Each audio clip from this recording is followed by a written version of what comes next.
जय हिंद साथियों, मैं हरिवंश आप सभी का स्वागत करता हूं आपके अपने चैनल द साइंस कॉन्सेप्ट। आशा करता हूं आप बहुत अच्छे होंगे, अपनी तैयारी बहुत अच्छी तरीके से कर रहे हो। आपका बिना टाइम गवाए हुए हम अपनी क्लास पर आते हैं, जिसमें हम बायोलॉजी फाउंडेशन के तहत हमारा चैप्टर जो चल रहा है इस समय पर वो चल रहा है पाचन तंत्र अर्थात डाइजेस्टिव सिस्टम। डाइजेस्टिव सिस्टम में हमने आपको लगभग थोड़ी बहुत चीजें कंप्लीट करा भी चुके हैं हम। उससे आगे हम चलेंगे तो आज का हमारा जो पाचन तंत्र में टॉपिक रहेगा वो क्या है, देखिए। हम आज पढ़ाने वाले हैं आपको पाचन तंत्र।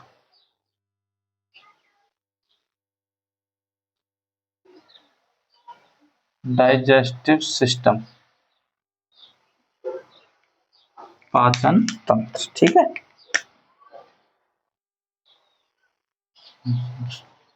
देखिए, पाचन तंत्र में आज का हमारा आगे हम चल रहे हैं तो हमारा टॉपिक है आमाशय।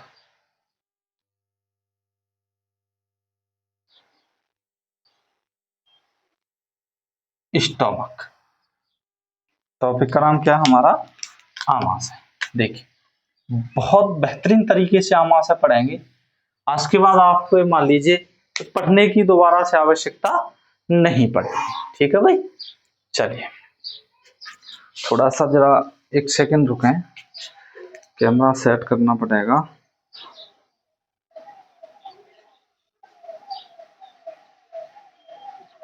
हाँ जी, अभी व्यूज अच्छी तरह से आ रहा है। चलिए देखिए, सबसे पहले हम बात करेंगे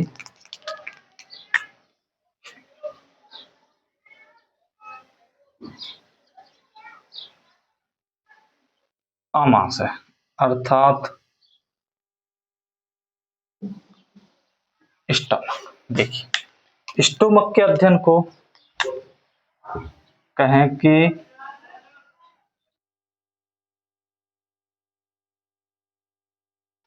आमाशय के अध्ययन को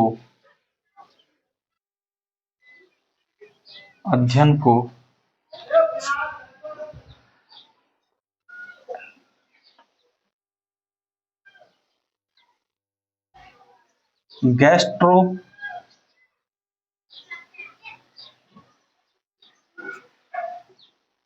एंट्रोलॉजी कहा जाता है।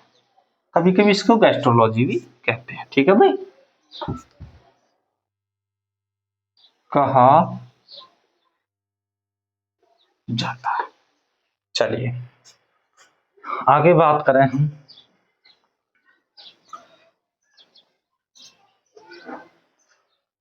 मुख गुहा के बाद। मुख गुहा के बाद भोजन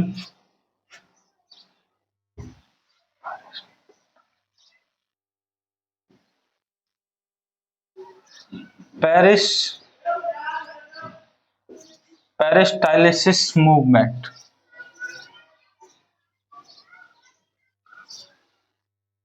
पेरिस्टाइलिसिस मूवमेंट के द्वारा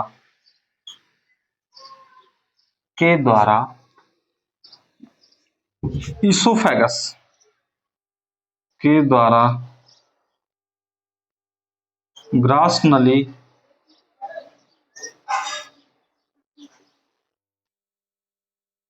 इसोफेगस के माध्यम से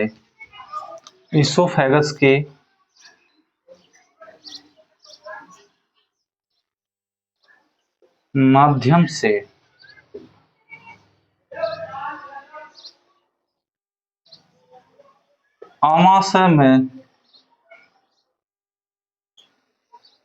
पहुंचता है, के माध्यम से आमाशय में पहुंचता है, ठीक है भाई। आगे आमाशय अर्थात स्टोमक। आमाशय तीन मुख्य भागों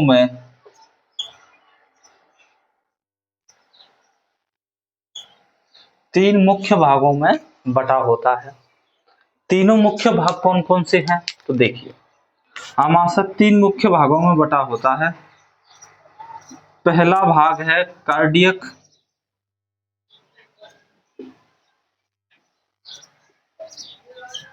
पहला भाग क्या है? कार्डियक। दूसरा भाग है फंडिंग, फंडिंग या फंडिक, कुछ भी कहिए, ये फंडिक कर लीजिए इसको, ठीक है, फंडिक। तीसरा भाग है पाइलोरिक। तीसरा भाग क्या है? पाइलोरिक। देखिए मैंने बताया था कि आमाशय की जो पोजीशन होती है, अर्थात मैं कहूँ तो ये आइसोफेगस के बाद कुछ इस तरह से, आइसोफेगस के बाद कुछ ऐसे, इस तरह से आमाशय होता है। देखिए इस आमाशय में ये वाला जो भाग है इसका नाम है कार्डियक, इस मध्य वाले भाग को कहते हैं फंडिक, और इस नीचे वाले भाग को कहते हैं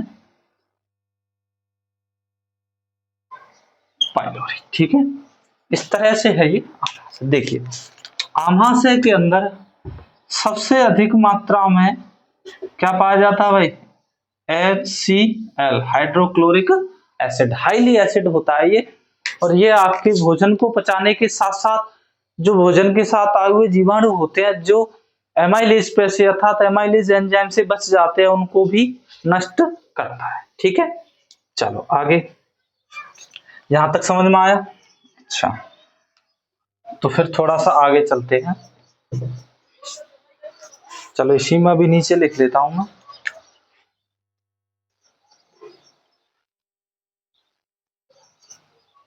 आमाशय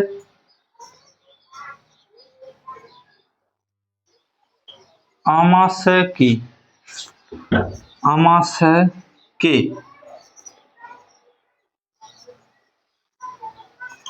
सबसे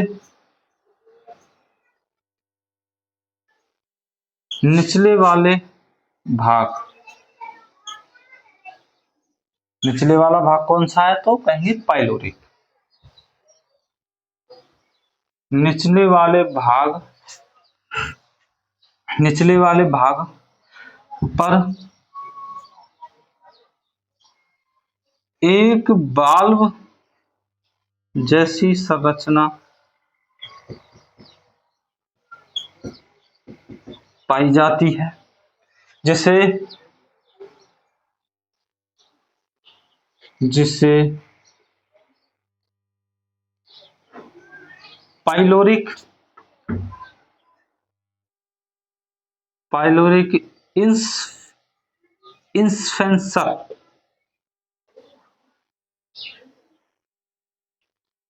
कहते हैं, ठीक है भाई, जिसे पाइलोरिक इंस्फेंसर कहते हैं। ये कहाँ पाई जाती है? तो ये इसी वाले भाग में पाई जाती है, यहाँ पर पाइलोरिक इंस्फेंसर, ठीक है।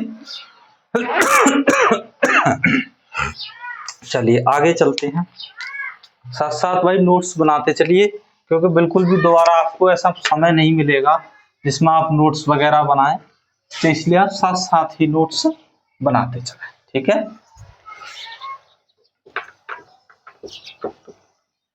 आगे चलेंगे।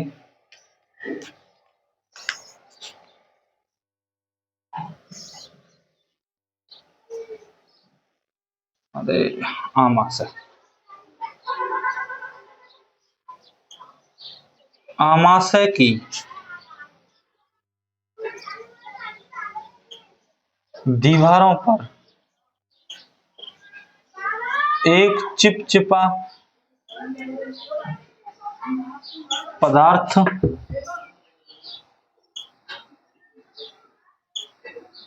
पाया जाता है,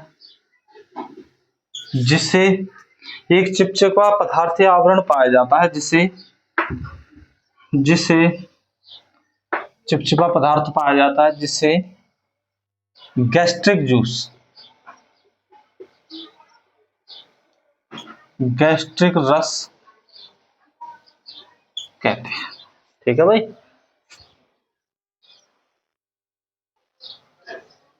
आमाशय को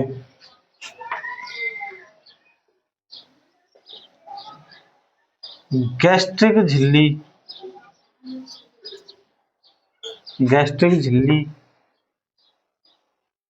के द्वारा आबद्ध किया गया अर्थात हम कहें प्यामाशय के ऊपर कौन सी झिल्ली पाई जाती है, तो गैस्ट्रिक झिल्ली, और उसी गैस्ट्रिक झिल्ली के नीचे क्या पाया जाता है, गैस्ट्रिक रस। सेम कोशिका वाला, कोशिका झिल्ली, कोशिका के नीचे कोशिका रस, वही सिस्टम। ठीक है, चलिए आगे।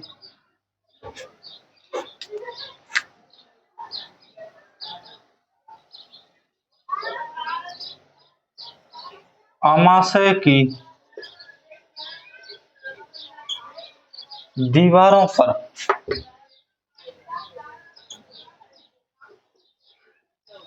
कुछ ग्रंथियां पाई जाती हैं जिन्हें कुछ ग्रंथियां पाई जाती हैं जिन्हें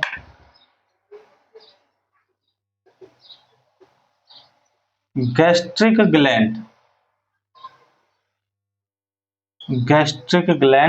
कहते हैं। कुछ ग्रंथियां पाई जाती हैं जिन्हें क्या कहते हैं, गैस्ट्रिक ग्लैंड्स कहते हैं। ठीक है भाई। अच्छा, यह जो गैस्ट्रिक ग्लैंड्स में जो गैस्ट्रिक रस पाया जाता है, मैं कहूं गैस्ट्रिक जो रस पाया जाता है, इस गैस्ट्रिक रस का, ये गैस्ट्रिक रस जो प्रतिदिन लगभग 1.5 से 2 kg पर डे बनता है। ठीक है। अच्छा, इसका पीएच वैल्यू होती है 1.8, इसको कह सकते हैं हम हाईली एसिड। भाई कैसा है 1.8, देखिए 1 से लेकर मैं कहूं जो पीएच वैल्यू, पीएच स्केल है थी, जिसका निर्माण किसने किया था, सोरेनसन ने। ये क्या है, पीएच स्केल, इसका निर्माण किसने किया था, सोरेनसन ने। ठीक है। इस पर नंबर होते हैं 1 2 3 4 5 6 और 7, 8 9 10 11 12 13 और 14। देखिए यह जो 7 पर जिनका पीएच वैल्यू 7 होती है उसे कहते हैं उदासीन। ठीक है। 7 से जो ऊपर होगा उसे कहते हैं क्षारीय, और इससे जो नीचे होते हैं उसको अम्लीय। ठीक है। अच्छा देखिए, 7 से जितना नीचे आता जाएगा उतना हाईली अम्लीय होता जाएगा, और 7 से धीरे धीरे ऊपर बढ़ेगा उतना हाईली क्षारीय होता है। मान लीजिए ब्लड है, ब्लड का जो पीएच होता है वो 7.4 होता है, मतलब 7 से 8 के बीच में है, मतलब हल्का क्षारीय है वो। अगर किसी का मान लो 12 हुआ पीएच वैल्यू, तो मतलब कह सकते हैं हाईली क्षारीय है। मान लो किसी का 14 हुआ तो बहुत ज्यादा क्षारीय हो गया। ठीक है भाई। ऐसे ही जो उदासीन होते हैं, जैसे कि जल है, जो शुद्ध जल होता है, वर्षा का जल होता है, वो उदासीन होता है। उदासीन में करंट प्रवाह अर्थात इलेक्ट्रिक प्रवाह नहीं होता है। ठीक है। ये है आपकी पीएच स्केल, उस पर इसका। अच्छा, इसके जो गैस्ट्रिक के तत्व हैं, जो कंपोजिशंस, गैस्ट्रिक रस में जो तत्व मौजूद होते हैं, गैस्ट्रिक रस में जो तत्व हैं वो क्या क्या पाया जाता है, देखो तो इसके अंदर पाया जाएगा HCl, जिसे आप कहते हैं हाइड्रोक्लोरिक एसिड। ठीक है। इसमें पाया जाएगा आपका पेप्सिन, जो प्रोटीन को पेप्टोन में बदलकर एमिनो एसिड में बदल देगा। ठीक है। या हम कह सकते हैं इसका कार्य जो है वो क्या है, प्रोटीन का पाचन। इसमें पाया जाएगा आपका रेनिन, यह किसका पाचन करेगा, दूध का पाचन करेगा। इसमें पाया जाएगा गैस्ट्रिक लाइपेज। लाइपेज शब्द से आप समझ जाइए, यह जीवाणुओं को नष्ट करेगा। ठीक है भाई, ये इसके क्या है, गैस्ट्रिक रस में जो तत्व पाए जाते हैं, कंपोनेंट्स है उसके, ये जिनका जो कार्य होता है वो यह करते हैं। ठीक है भाई, यहां तक समझ में आया।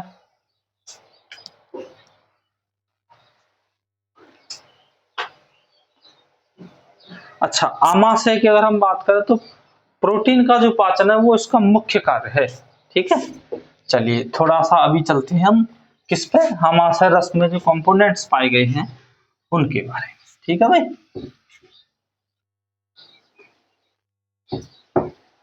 देखिए पहला डाल लेते हैं हम HCl, जिसे आप कहते हैं हाइड्रो क्लोरिक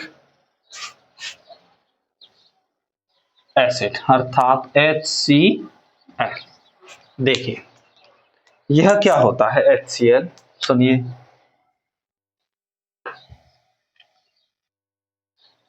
यह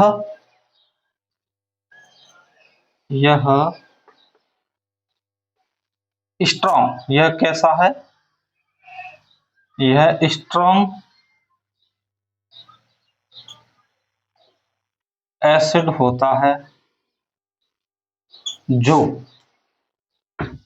जो भोजन को पचाने के लिए, भोजन को पचाने के लिए एंजाइम, भोजन को पचाने के लिए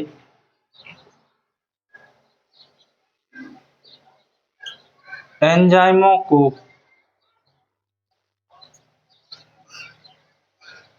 सक्रिय करता है। भोजन को पचाने के लिए एंजाइमों को सक्रिय करता है, नहीं, भोजन को पचाने के लिए ऐसे लिख लीजिए इसको, अम्लीय माध्यम, अम्लीय माध्यम का निर्माण करता है, अम्लीय माध्यम का निर्माण करता है। देखिए जब भोजन, अच्छा एक लाइन महत्वपूर्ण आप इसमें पहले लिख ही लीजिए। देखिए जब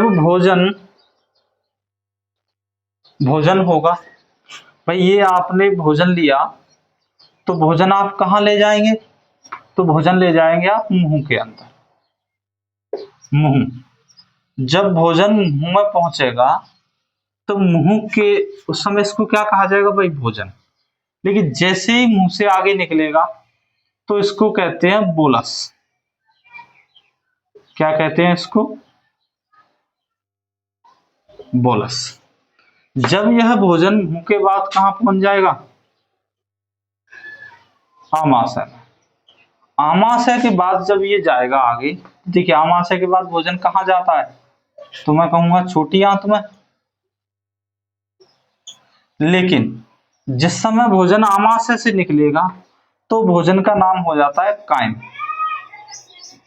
तो भोजन को क्या कह देते हैं हम, काइम। ठीक है, ये भोजन की प्रक्रिया है, समझे। अच्छा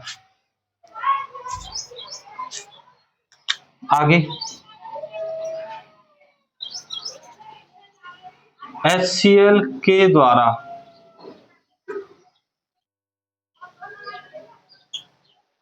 भोजन को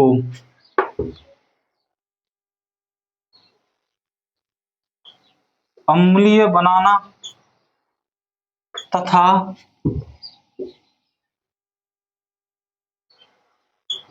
एंजाइमों को सक्रिय करना होता है।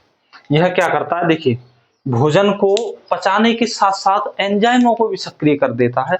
लेकिन एक काम और भी है, HCl भोजन के साथ आए जीवाणुओं को भी नष्ट करता है, जीवाणुओं को भी नष्ट करता है। देखिए, अब मैं कहूं कि इस HCl का ही निर्माण कौन करता है, तो मैंने अभी बताया था गैस्ट्रिक रस जो होता है वह करता है HCl का निर्माण। लेकिन कभी कभी HCl ज्यादा बन जाए बॉडी के अंदर, जैसे आपने मान लीजिए खाना बहुत ज्यादा खा लिया, किसी शादी पार्टी में गए, फ्री का मिला मतलब चल लिया ज्यादा। अब जब खाना ज्यादा हो गया तो उसको पचाने के लिए HCl ज्यादा चाहिए। जब HCl ज्यादा चाहिए तो पेट के अंदर क्या बढ़ जाएगा भाई, HCl, जिसे आप आम भाषा में तेजाब कहते हैं। जब HCl बढ़ेगा तो फिर तो दिक्कत होगी, इतना हाईली एसिड है, अगर इसको नहीं रोका गया तो ये तो पेट को जला देगा। इसलिए तो कहते हैं कि जलन हो रही है पेट में, खट्टी डकारें आ रही हैं, जलन हो रही है, कोल्ड ड्रिंक लाइए, पेप्सी पीजिए। अब देखो लोग क्या करते हैं, ये सबसे, ये मान लीजिए पता नहीं लोगों को ऐसा क्यों लगता है। देखो HCl हाईली एसिड है और जो कोल्ड ड्रिंक्स होती है वो भी एसिडिक होती है। अब बताओ एसिड से तो एसिड, आप कोल्ड ड्रिंक पी के तो एसिड बढ़ा रहे हो भाई। एसिड में एसिड पी के, इसलिए उस समय पर आपको क्या पीना चाहिए, क्षार पीना चाहिए। क्षार में क्या आता है, तो देखिए क्षार के अंदर ORS का जो घोल होता है वो आता है, इनो होती है आपके यहाँ, वो पीजिए। ये होते हैं क्षार, अर्थात जब पेट खराब हो तो इनको पीना चाहिए, इनसे जल्दी ठीक हो, अर्थात बेस्ट है इसमें इनो। ठीक है भाई, चलिए ये चीज समझ में आ गई। HCl हाइड्रोक्लोरिक समझ में आ गया। चलिए इसके बाद आता है आपका, अगला है पेप्सिन। अगला क्या है, पेप्सिन। चलो पेप्सिन देखिए, यह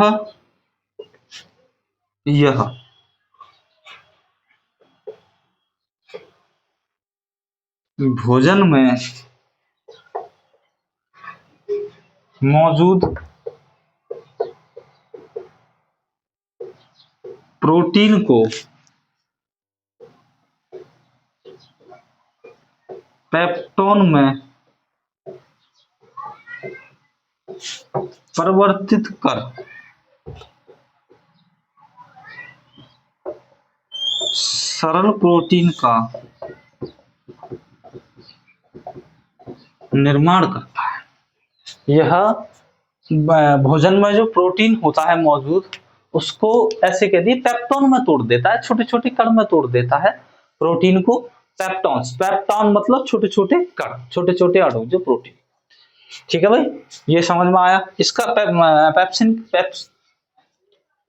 पेप्सिन सॉरी, ये पेप्सिन है, सी बना दिया, पेप्सिन। ठीक है भाई, इसका यही कार्य है, समझ में आया है। अच्छा, इसके बाद मैंने लिखाया था रेनिन, अब ये मिटाना पड़ेगा, रेनिन में थोड़ी सी ज्यादा चीजें हैं, अब आप वो सुनिए। चलिए आगे चलते हैं हम रेनिन पे।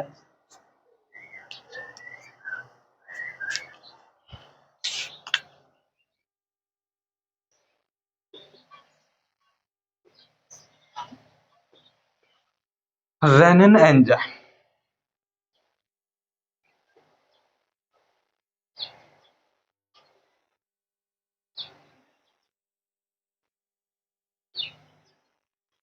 देखिए इसका क्या कार्य होता है, सुनिए। रेनिन एंजाइम देखिए, यह मुख्य दूध को पचाने का कार्य करता है। यह मुख्यतः किसको पचाने का कार्य करता है, दूध को। यह मुख्यतः दूध को पचाने का कार्य करता है तथा बच्चों में पाया जाता है। यह किसमें पाया जाता है, बच्चों में। ठीक है भाई, मैं कहूं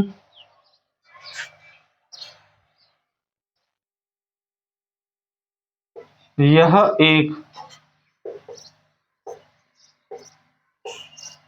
विशेष प्रकार का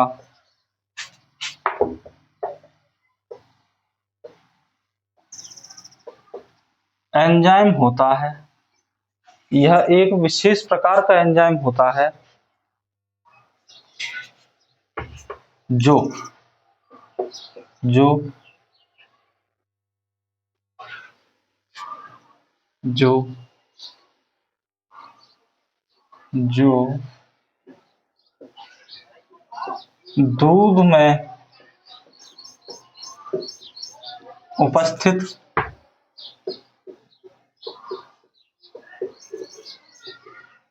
कैसिनोजन प्रोटीन को कैसिनोजन प्रोटीन को केसिन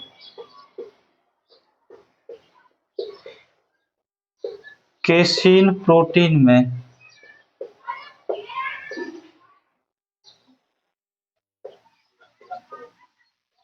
केसिन प्रोटीन में बदल देता है। ठीक है भाई।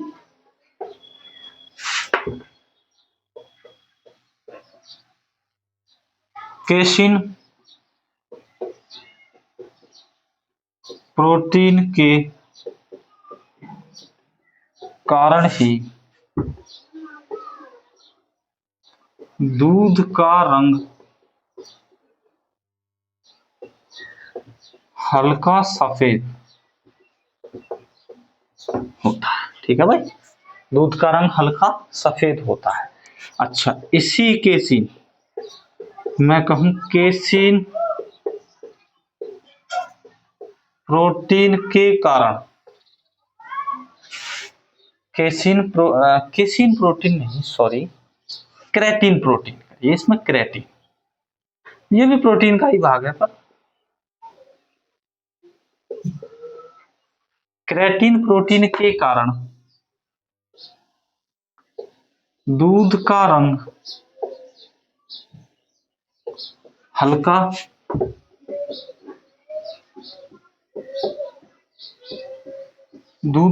हल्का पीला होता है। ठीक है, चलिए आगे। बच्चों के लिए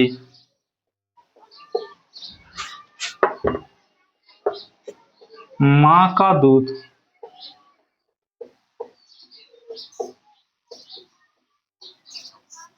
सर्वोत्तम होता है।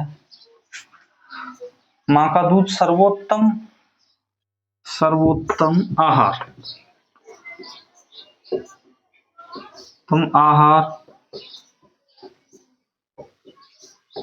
माना जाता है। पर पूर्ण आहार नहीं। क्योंकि पूर्ण आहार क्यों नहीं माना जाता, वो सुनिए आप। देखिए,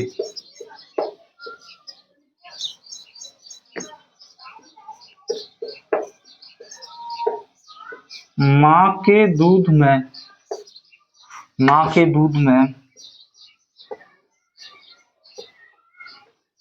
आयरन और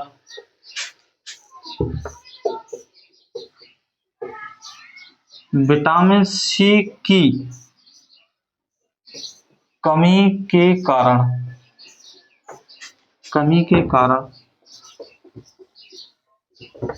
पूर्ण आहार नहीं माना जाता। पूर्ण आहार नहीं माना जाता, क्यों?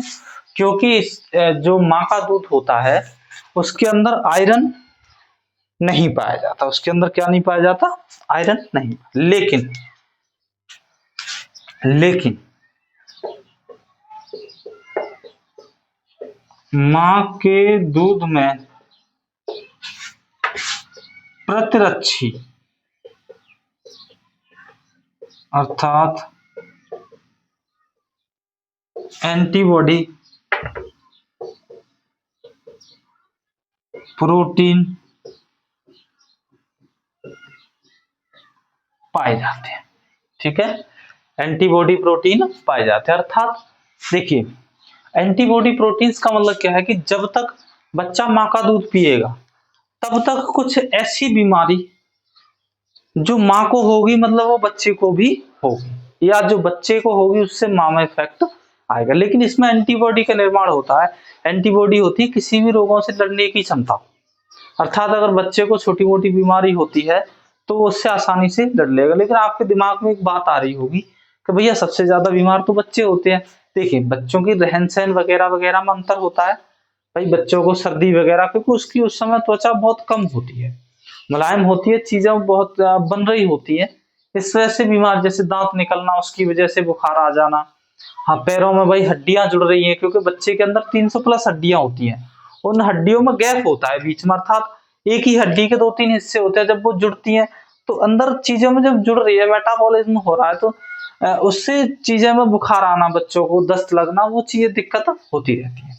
अन्यथा की स्थिति में बच्चों से मजबूत जो है बड़े व्यक्ति का इम्यून सिस्टम नहीं होता। ठीक है भाई, चलिए आगे। जो मिश्रित भोजन होता है, मिश्रित भोजन को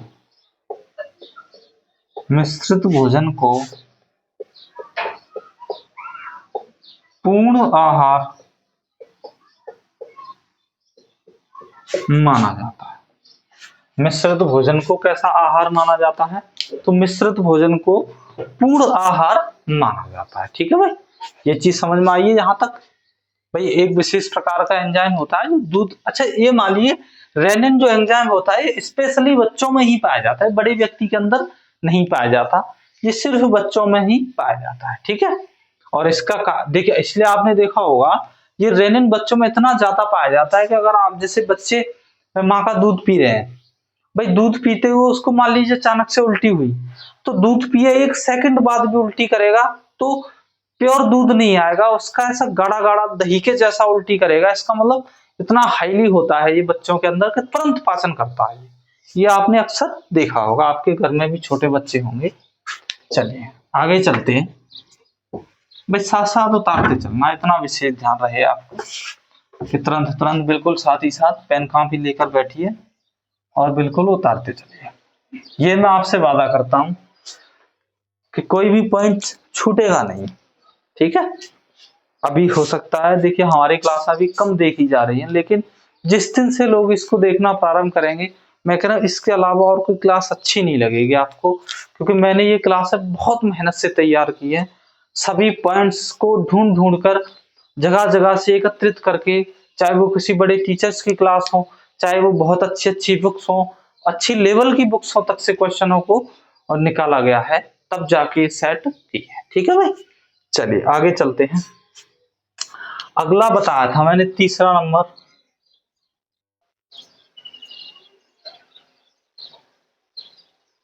गैस्ट्रिक लाइपेज। देखिए इस लाइपेज से आप तुरंत समझ जाया करिए कि ये कहीं ना कहीं क्या है। सुनिए, लाइपेज, लाइपेज जो होता है ये वसा का पाचन करता है। क्या करता है ये? वसा का पाचन। सुनिए फिर, यह वसा का पाचन करता है। वसा का पाचन, यह वसा का पाचन, वसा का पाचन करता है तथा वसा को किसमें बदल देता है ये? तो वसा को ये ट्राइग्लिसरॉल, ट्राइग्लिसरॉल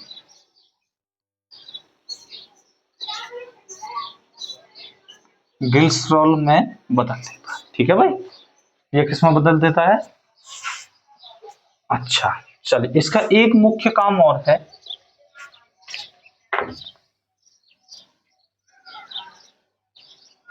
आमाशय में बढ़ते अम्लीय प्रवाह को, यानी ओवरऑल कहें तो HCl को,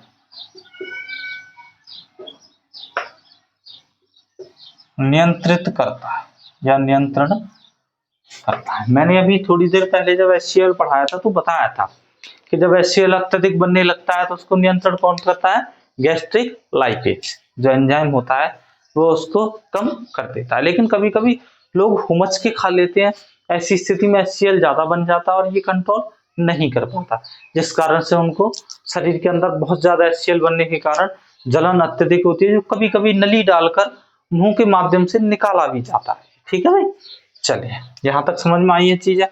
अच्छा आगे चलिए फिर।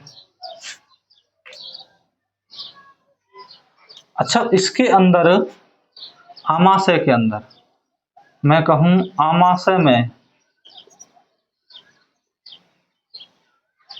कुछ mucus cell,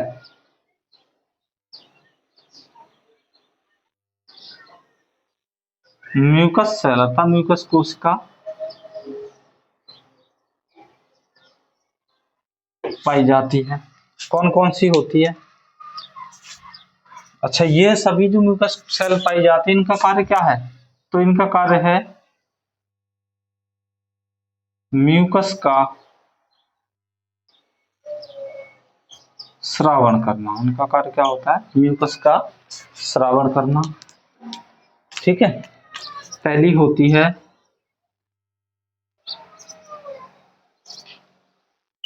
parietal auxiliary cell या ऑक्सिलरी कोशिका। ठीक है, यह क्या करती है? तो यह HCl का श्रावण, यह HCl का श्रावण करती है। ठीक है, यह क्या करती है? HCl का श्रावण, अर्थात शरीर के अंदर HCl कौन बना रहा है? पैराइटल ऑक्सिलरी या कुल मिला के गैस्ट्रिक लाइपेज। ठीक है, अगली है सेकंड नंबर पर पाई जाती है जाइमो जीनिक कोशिका। भाई इसका कार्य क्या होता है?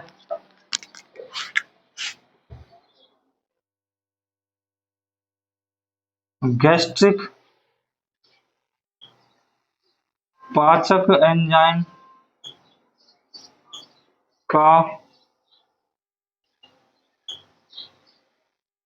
श्रावण करना। इसका कार्य क्या है? अगली होती है एंटीरो एंडोक्राइन कोशिका, एंटीरो एंडोक्राइन कोशिका। ठीक है, इनको एक अन्य नाम से भी जाना जाता है, उसे क्या कहते हैं?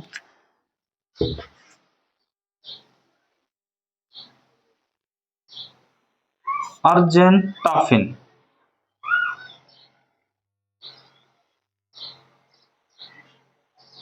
कोशिका। ठीक है भाई,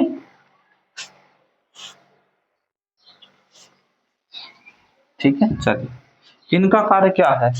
तो यह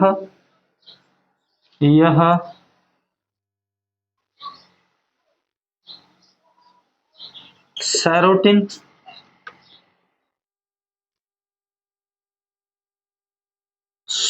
सोमैटोस्टेटिन कोमा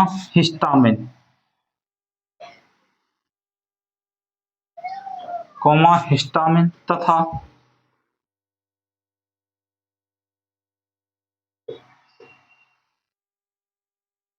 गैस्ट्रिक